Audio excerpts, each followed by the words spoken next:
Je suis Laurie Choleva, je suis animatrice télé, mais je suis d'abord et avant tout une maman. À chaque épisode, je pars à la rencontre de célébrités, acteurs, écrivains, réalisateurs pour découvrir leur quotidien de parents. Vous écoutez Parents d'abord.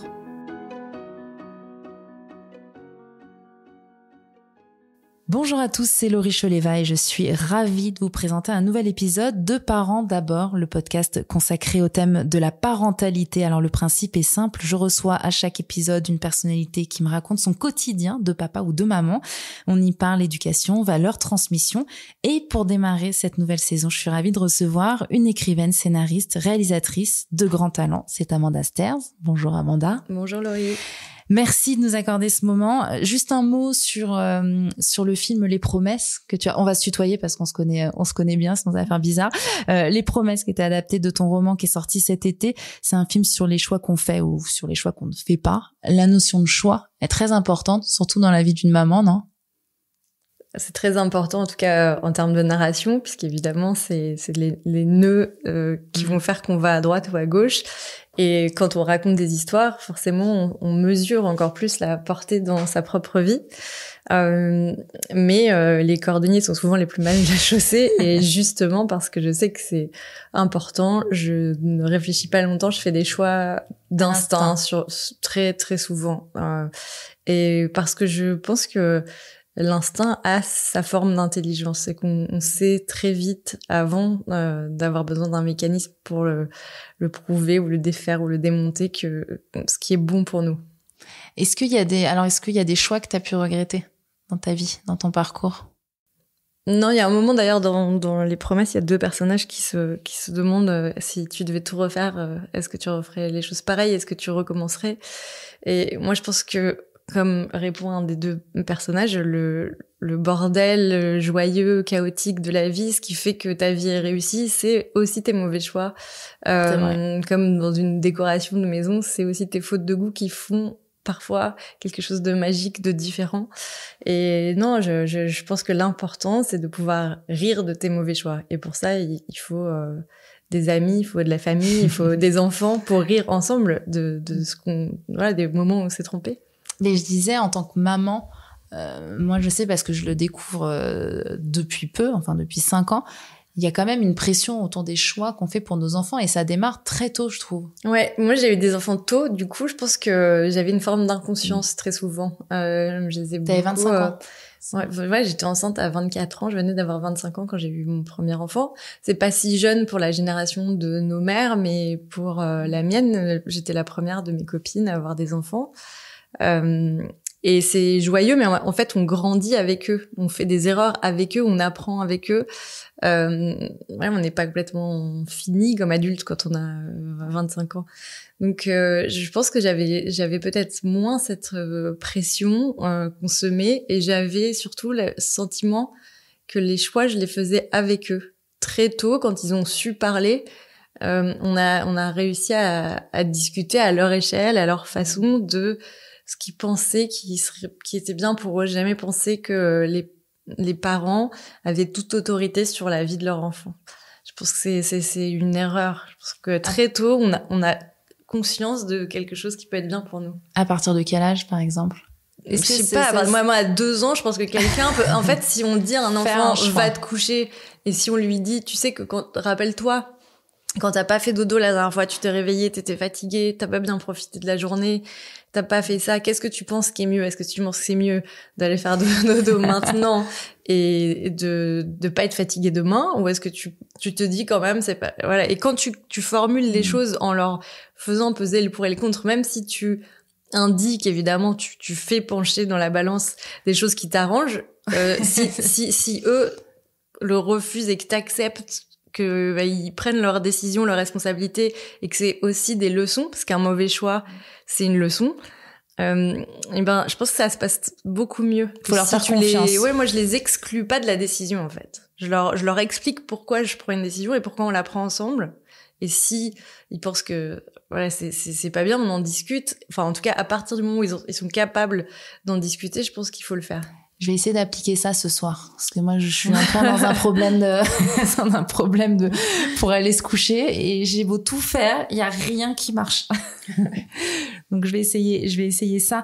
Il y a une phrase que j'ai relevée, qui est de toi, où tu dis, même avec la carrière que j'ai faite, comme la plupart des femmes, j'ai dû renoncer à beaucoup.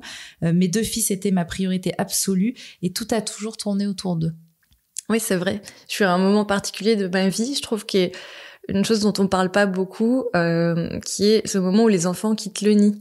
Moi, j'ai mon 2e enfant qui vient d'avoir ses 18 ans, qui va prendre un petit appartement tout seul. L'aîné est à l'université depuis 4 ans, il est parti tôt de la maison. C'est vraiment des épreuves assez violentes, puisque pour une mère ou un père, quand on réussit notre éducation, en fait, nos enfants nous quittent. C'est l'étrangeté de cette expérience d'amour, parce que normalement, en amour, quand on fait tout pour quelqu'un, en fait, il reste. Et là, non, c'est le contraire. Et c'est toute la particularité, je pense, du statut parental, c'est de comprendre cette étrange dichotomie. Voilà, donc moi je suis en train de les voir s'envoler de leurs propres ailes. Ça n'empêche pas le lien, ça n'empêche pas de continuer à être là, à être présente, mais il faut trouver sa place, en fait, trouver une nouvelle place. Et c'est très particulier quand, comme je te le disais, moi c'est vrai que j'ai vraiment fait beaucoup autour d'eux, pas parce que je m'en sentais l'obligation, parce que c'était joyeux. Et maintenant, il faut que je déplace ça ailleurs, que j'arrive à réinventer ma vie. Ta priorité, il faut que ce soit toi. Ça, je pense que j'y arriverai jamais. Je pense qu'il y a des gens pour qui c'est ça. Moi, c'est juste, j'ai très vite compris que mon bonheur passait pas par le fait de m'occuper de moi. Mais j'aime faire du bien aux autres, donc je trouverai d'autres gens à nourrir.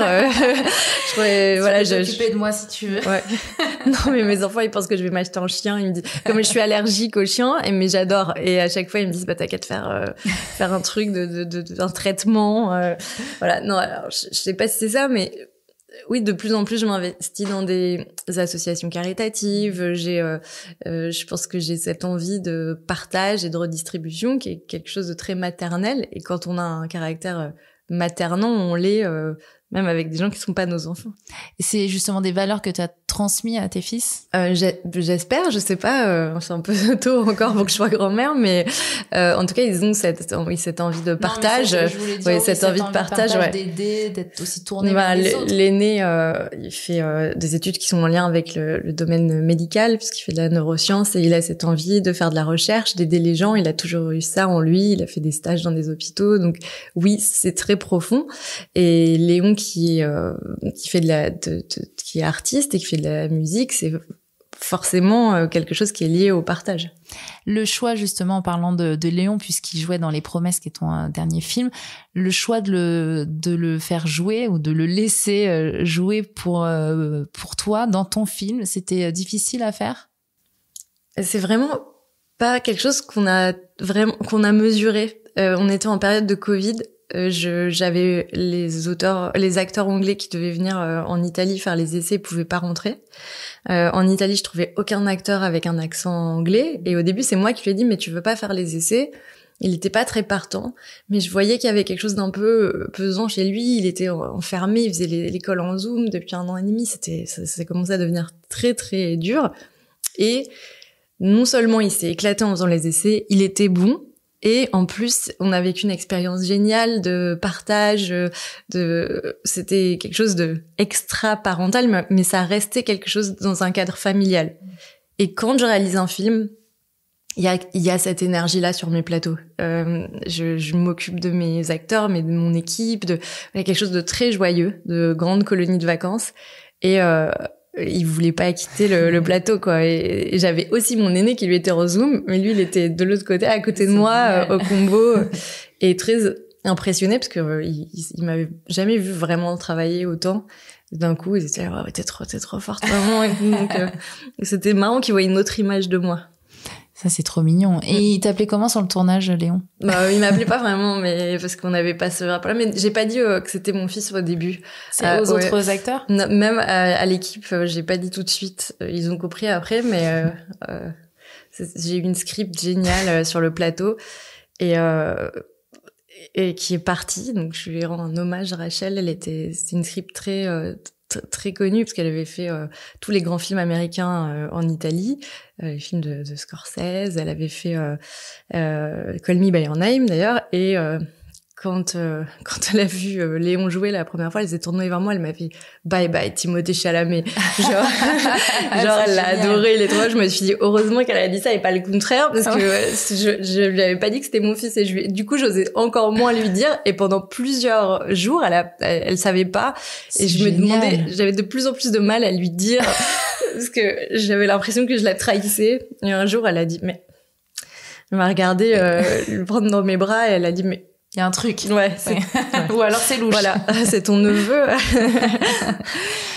Je voudrais qu'on reparte aussi un peu en arrière, puisque tu vis aux États-Unis maintenant avec tes fils. Là, pareil, j'ai une phrase de toi qui dit que c'était une décision importante, que c'était effrayant en même temps, c'était amusant, que tu repartais un peu à zéro. Là-bas, tu connaissais personne connaissait vraiment Patrick, et que tu avais ton script sous le bras, que tu savais pas si les gens allaient aimer, si tu allais avoir le droit de faire ce métier. Comment est-ce que tu as vécu tout ça? Dans une excitation folle, j'ai adoré. Et dans une autre langue. Et dans une autre langue, ce qui était... En fait, j'aime la difficulté. J'aime quand il faut travailler pour obtenir des choses. J'aime me dire que je suis arrivée à quelque chose parce que j'ai tout fait pour ça. C'est pas... Ça m'excite toujours moins les cadeaux, en fait, professionnels. Et être arrivée là, j'ai traduit mes propres livres en anglais, donc je suis comme un auteur américain, je suis publiée en anglais directement, alors que c'était pas ma langue maternelle. Je parlais bien anglais, mais pas assez bien pour ça, donc j'ai dû beaucoup travailler. Et ce qui était aussi amusant, c'était ce contraste qui remet les choses à leur place, où quand j'arrivais dans je me rappelle à l'époque d'un rendez-vous chez CA, qui est une des grosses agences américaines de talent, où on me faisait attendre dans un coin et j'attendais 1h30 et personne ne savait qui j'étais. En France, soyons honnêtes, ça n'arriverait jamais, et j'arrive tout de suite et je vais rencontrer le président du truc, et en fait, on oublie que c'est pas quelque chose de normal au bout d'un moment. Et reconstruire ça depuis le début, ça vous donne une seconde forme de légitimité, et en même temps, ça guérit de plein de doutes, de plein de choses, et ça vous oblige à progresser, en fait. Moi, ça m'a fait travailler énormément. Si j'étais restée ici, j'en aurais pas eu besoin. Ouais, ça t'a fait sortir de ta zone de confort aussi et te mettre en danger. Ouais. C'était une leçon, je pense, aussi pour mes enfants, de me voir faire ça. Et je pense que, évidemment, j'ai traité les choses avec humour, parce que sinon c'était impossible, quoi. Parce que bon, j'étais pas arrivée à ce stade de ma carrière par hasard non plus. J'avais déjà fait tous les efforts. Normalement, on n'a pas à les faire une seconde fois. Mais de voir ça, de me voir recommencer, de me voir me réjouir à nouveau des petites victoires, je pense que ça leur a appris plein de choses.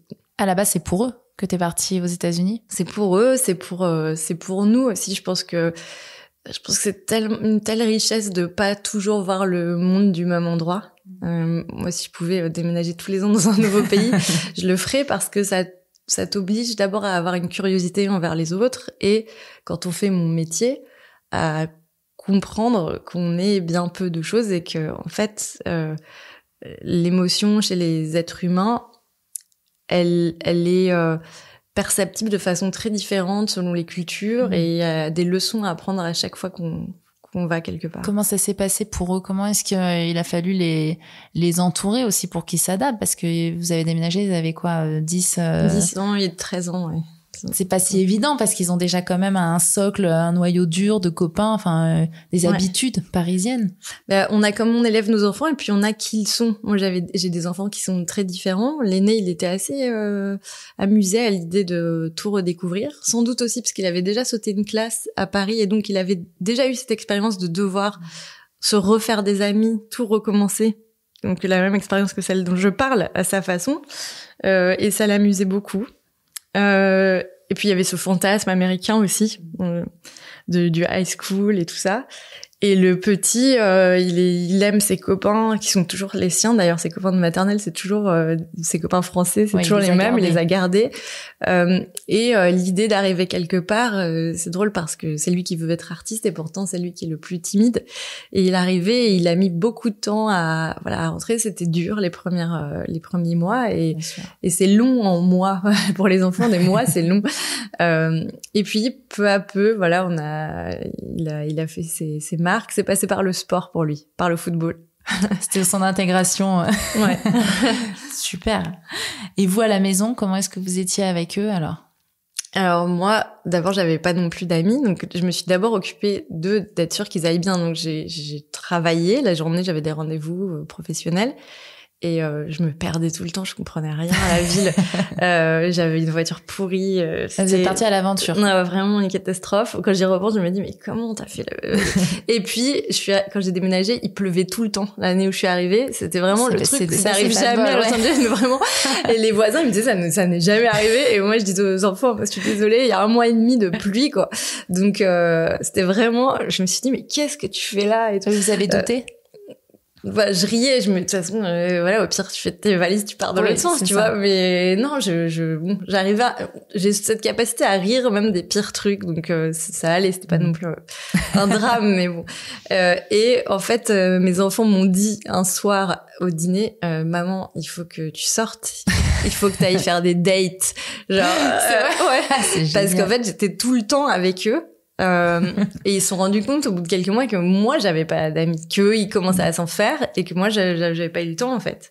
Et génial. Voilà, peu à peu, c'est drôle parce que voilà, parfois nos enfants sont aussi nos parents et ils veillent aussi sur nous quand on s'occupe d'eux, ils nous rendent quelque chose et moi c'est eux qui m'ont bousculé, qui m'ont poussé à sortir de la maison. J'allais dire, qu'est-ce que le fait de devenir mère a changé dans ta vie en fait? Dans ton regard sur les choses, dans toute ton approche de la vie? Je sais pas vraiment parce que moi j'étais mon plus petit frère a 20 ans de moins que moi, donc j'ai toujours été entourée d'enfants. Il y avait une dynamique assez naturelle mais je pense que ça m'a sûrement donné une liberté artistique plus forte parce que j'ai toujours créé comme une enfant. Jouer avec eux, jouer à leur hauteur, je m'asseyais avec eux, on prenait des personnages et j'ai d'abord écrit beaucoup de livres pour eux, beaucoup d'histoires pour eux, j'ai écrit beaucoup de choses pour les enfants. C'est une source d'inspiration aussi au quotidien. Ouais. Et l'envie de leur laisser quelque chose, l'envie de leur laisser parce que quand on est parent, on pense toujours au moment où un jour on partira et on sait jamais quand ça peut arriver. Je pense qu'on leur laisse, quand on est artiste, des petites traces sur le chemin. J'ai l'impression que je leur laissais des petits cailloux, que si demain je partais, il y a dans mes livres un genre de mode d'emploi de la vie. Ouais, un petit puzzle qu'ils pourront reconstruire. Un petit couteau suisse pour s'en sortir. Tes enfants, c'est ton premier public dans tout ce que tu fais aujourd'hui ? Pas du tout. Enfin, j'aimerais bien, hein, mais ils s'en foutent un peu. C'est vrai. Ouais. Non, les films, ça va, parce que je peux les bloquer 2 heures devant un film, mais lire mes livres, ils ont pas tous lu. Non, parfois, il y a des sujets qui les amusent plus que d'autres, peut-être plus l'aîné, mais non. Je leur pitch les trucs, les films, et ça les amuse. Mais non, on n'a pas ce rapport-là. Je les oblige pas à subir tout ce que je fais. Il y a trop de choses. En revanche, moi, je suis leur premier public. Ah, ça c'est le plus important. Dans tout? Dans tout, ouais, comme tous les parents, je me suis tapé les matchs de water polo, les matchs de foot, les trucs. Les petites copines, non. Alors, ça m'est arrivé d'en rencontrer, mais c'est plus leur père. Moi, ils me disent à chaque fois, si on te présente, c'est que c'est très important. J'aurais pas du tout demandé ça, hein. Je sais pas pourquoi ils ont ce truc en tête. Mais je pense aussi parce que on a une grande complicité, mais c'est pas mes copains. C'est mes enfants. Et ça, c'est bien. Ouais, j'ai ce rapport où je pense que, voilà, enfin, moi non plus, j'ai pas forcément envie de parler de mes histoires de mecs à ma mère, et je trouve ça sain, en fait, voilà. Donc, je serais ravie de rencontrer leurs amoureuses quand ils daigneront me les présenter, mais c'est pas systématique. Quelles sont les valeurs qui sont les plus importantes à transmettre selon toi aux enfants? Là, c'est toujours faussé puisque c'est ce qui nous représente. Moi, je pense que parfois je me dis, mince, je leur ai inculquer des valeurs qui sont les miennes, qui sont très importantes, mais qui me pourrissent la vie. Par exemple, je suis morale, parce qu'on peut pas être extrêmement, je suis une personne morale. Pour moi, la droiture, c'est quelque chose d'important. Ma parole vaut quelque chose. La trahison est une chose extrêmement grave pour moi dans ma vie. Donc, le respect des règles tacites de l'amitié, de l'amour sont des choses qui me structurent. Et je leur ai inculqué ça malgré moi, parce que souvent, je pense que je suis à un niveau de psychorigidité sur ça qui va peser dans ma vie. Qui t'a fait du mal, sans doute. Ouais, et après, voilà, c'est ce que je suis, je peux pas le changer. Donc, je pense ça, je leur ai inculqué parce qu'ils ont vu mes réactions, ils m'ont vu plusieurs fois réagir à des choses. Je me suis pas dit je vais leur inculquer ci et ça. Je pense que malgré nous, voilà, on rentre des choses dans leur tête, mais en tout cas dans ce que j'ai fait sciemment, je pense le respect de l'autre, l'écoute, le partage, de pas stigmatiser les gens, voilà, d'être humble et d'être moral, ouais. Ça va, ça c'est des bonnes, c'est des bonnes valeurs. Qui sont pas des valeurs si simples quand on a des parents qui sont aussi dans une forme de notoriété. Bien sûr. Donc les gens, c'est pas forcément nous, mais les gens ont un rapport différent parce que mes enfants représentent quelque chose à leurs yeux. Et c'était aussi une force pour moi de partir dans un pays étranger où il y avait pas cette vision faussée, et ils étaient des petits êtres humains, des individus, et non pas les enfants de leurs parents. Parce que ça peut être un poids, la notoriété, c'est vrai, pour des enfants, d'avoir son père c'est Patrick Bruel, sa mère c'est Amanda Stairs. Je pense que ça doit être aussi compliqué de trouver un bon équilibre. Sûrement. Aussi. Et du coup, il y avait une neutralité quand on les abordait, quand on devenait leurs copains, on devenait leurs copains parce qu'ils étaient sympas, quoi. Ouais, ils sont construits de façon un peu plus saine. Est-ce que ça t'est arrivé de pleurer devant tes enfants? Tout le temps. Moi, je suis quelqu'un qui pleure tous les jours, je pense. Hein. Donc, c'est pas. J'essaie de me rassurer avec toi. C'est choquant à ce point-là. Genre, je pense que c'est pas si c'est. Et c'est pas hormonal, parce que ça fait 20 ans, quoi, mais ça s'arrange pas du tout. C'est de l'hypersensibilité. Ouais, je suis hypersensible, vraiment. Mais je peux pleurer quand je vois quelqu'un qui a pas d'argent dans la rue. Je suis vraiment à un niveau pas normal. Mes enfants se moquent de moi. J'essaye de retenir pour pas que ce soit complètement dingue, mais si je lis un truc qui me touche, d'un coup, ils peuvent me voir sur le canapé en train de pleurer. Même quand je relis mes propres trucs, enfin, ouais, tu te fais cueillir par ta propre émotion. Donc quand je leur lisais des histoires, des choses, je suis vraiment dans l'histoire. Et c'est un peu ridicule, mais je pense que ça les fait rire, ça les amuse. Donc, et puis je leur ai jamais dit que c'était honteux de pleurer non plus. Et ça l'est pas. Non, mais c'est vrai que c'est pas quelque chose qui est accepté socialement, quoi. Tes dernières larmes de maman, c'était quand? C'était il y a pas longtemps. Je pense que c'était quand Oscar est reparti là à l'université. Je savais que je le voyais pas avant 1 mois et demi. Donc en fait, c'est jamais devant lui. Je sais qu'il n'écoutera pas un podcast Femme Actuelle, donc je peux le dire.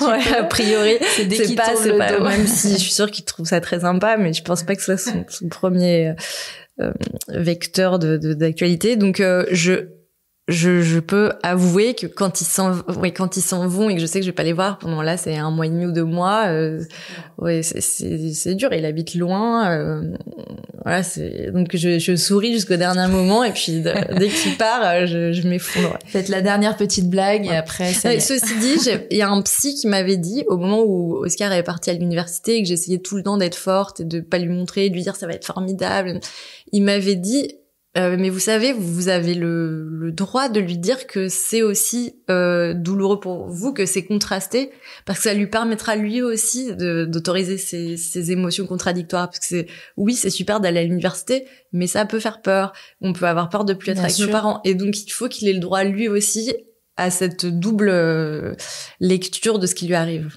Et c'est d'ailleurs sain, et ouais, effectivement, même pour lui, je pense. Tu parles de tout avec tes enfants? Je suis prête à parler de tout, mais je pense que naturellement, on a mis une frontière sur nos vies privées respectives. on peut parler des grandes lignes, mais je vais pas leur raconter une date avec un mec et inversement. Voilà. Enfin, je pense qu'il y a cette pudeur-là. Ouais, ce que tu disais de ne pas être la copine, mais de rester vraiment la. En revanche, s'il y avait un problème, une question, quelque chose, je sais qu'ils seraient à l'aise pour venir m'en parler, mais c'est. Oui, ils savent que eux, ils peuvent te parler de tout. Oui, je pense aussi que j'ai mis en place quelque chose donc quand j'ai divorcé, j'étais très jeune, j'avais 29 ans et aucun de mes copains avait d'enfants. Mais donc mes enfants partaient en vacances avec nous, avec toute cette bande de copains que j'ai gardés, qui sont encore mes amis, et qui ont vu mes enfants grandir et qui ont un rapport presque d'oncle et de tante. Et je sais que quand il y a des questions auxquelles ils ont besoin de réponses, mais ils peuvent pas nous les poser directement à moi ou à leur papa parce qu'il y a une pudeur, parce qu'il y a des choses qu'on peut pas évoquer. Ils ont cette bande d'oncles et de tantes dans lesquelles j'ai toute confiance, qui d'ailleurs me diront pas s'ils leur parlent ou de quoi. Mais, toi, je sais qu'ils donneront les bons conseils. Et je pense que c'est important dans toutes les cellules familiales d'avoir ces référents-là. Souvent, c'était le parrain ou la marraine à l'époque. Et vrai. Voilà, c'est ces gens-là soupape, on sait qu'ils sont là. Ça peut être un oncle, ça peut être une tante, ça peut être le meilleur copain, ça peut être une grand-mère cool. Mais c'est important. Et toi, c'est qui pour toi moi, c'est les mêmes que ceux qui donnent des conseils à mes enfants. C'est mes amis d'enfance. Mais il est temps. Mais maintenant que je me dis qu'ils m'ont vraiment donné des conseils de merde, je me demande si c'est une bonne idée qu'ils veulent. Bon, on leur passe le message aujourd'hui. Attention aux conseils. J'ai lu que ton fils cadet, il aimait pas le dimanche. Qu'est-ce que tu faisais pour lui rendre ce jour plus Léon, ouais, c'est vrai qu'il déteste. L'angoisse du dimanche, elle est une angoisse profonde. C'est-à-dire que vraiment, dès le samedi soir, il se disait... Non, pas dès le samedi soir. Le samedi soir, il fait la fête et tout, mais il a toujours détesté ce dimanche. Je sais pas, c'est bizarre. Moi, j'ai pas ça du tout, ni Oscar. Mais en fait, Léon, c'est quelqu'un qui a besoin d'habitude. Donc, je pense qu'à partir du moment où on a... tu vois, ça peut être avoir le même menu le dimanche, avoir une série qu'on va regarder et avoir un rendez-vous tous ensemble ce jour-là, ça le rassure. Il a besoin de quelque chose pour pas cette sensation de vide qui je sais pas pourquoi il a cette angoisse-là. Donc fallait combler les oui, dimanches. En tout cas, combler par quelque chose qui ressemblait à un truc rassurant. Vous regardiez beaucoup de films ensemble? Encore, on va au cinéma beaucoup ensemble. Et ça a été mon investissement quand j'ai déménagé à Los Angeles. J'ai acheté un projecteur avec un écran. Et aussi parce que ça faisait partie de leur nouvelle culture. Je leur ai montré tous les films américains qui, moi, m'ont donné envie de faire du cinéma. Ça peut aller de E.T. à Ferris Bueller, à tous ces films pour les enfants ou les ados, tous les Indiana Jones qu'ils n'avaient pas vus, etc. Et donc, on a fait un genre de ciné-club où on a aussi pu s'approprier cette culture américaine parce que c'est des références dont ils ont besoin, parce qu'on en parle. Ce sont des personnages... Quand on parle de Mission Impossible, il faut savoir ce que c'est. Ouais, c'est vrai. Et alors, en tant que mère de deux garçons, qu'est-ce qu'il était important pour toi de leur transmettre pour leur rapport futur avec les femmes, justement? Je suis assez fière de ça parce que quand on parle de filles, ils me parlent tout de suite de leurs projets, des envies que ces jeunes filles ont, où en fait ils sont admiratifs des études qu'elles peuvent faire ou de leurs rêves professionnels, et c'est souvent associé à ça pour eux. Quand ils sont amis avec une fille ou qu'ils tombent amoureux d'une fille, elle a de l'ambition. Pas que je pense que ce soit pas bien d'être mère au foyer, hein, chacun fait ce qu'il veut et ce qu'il peut, mais je trouve ça bien, en tout cas, que des jeunes garçons n'aient pas peur de l'ambition. Et que le premier réflexe ce soit pas juste de dire elle est jolie, c'est autre chose qui les charme. D'ailleurs, ça ne leur suffirait pas. En tout cas, pas pour plus d'une nuit. Je pense que ça ne leur suffira pas. Et il y a cette envie d'admirer une femme avec laquelle ils sont amis ou dont ils vont tomber amoureux. Et je vois le rapport des copines qui sont à la maison, de leurs copines que je connais, qui viennent souvent. Ils ont ce rapport d'égal à égal où ils se posent des questions, où ils respectent beaucoup leur opinion. Et j'aime bien la façon dont cette nouvelle génération regarde les femmes.